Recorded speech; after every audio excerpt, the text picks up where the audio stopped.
বিশেষ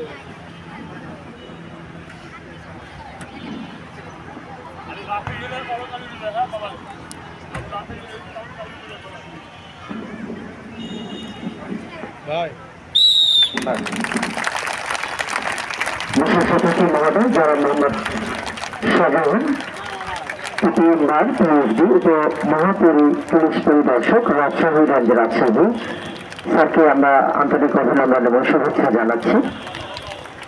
আজকের এই অনুষ্ঠানের সম্মানিত সভাপতি মহোদয় জনাব মোহাম্মদ সানাউল্লাহ, তিনি আমাদের মাঝে এসে উপস্থিত হয়েছেন। আমাদের পক্ষ থেকে স্যারদের আন্তরিক অভিনন্দন ও ধন্যবাদ জ্ঞাপন করছি। আমরা আরো একটি করতালি চাচ্ছি সকলের কাছে, আরো একটি করতালি।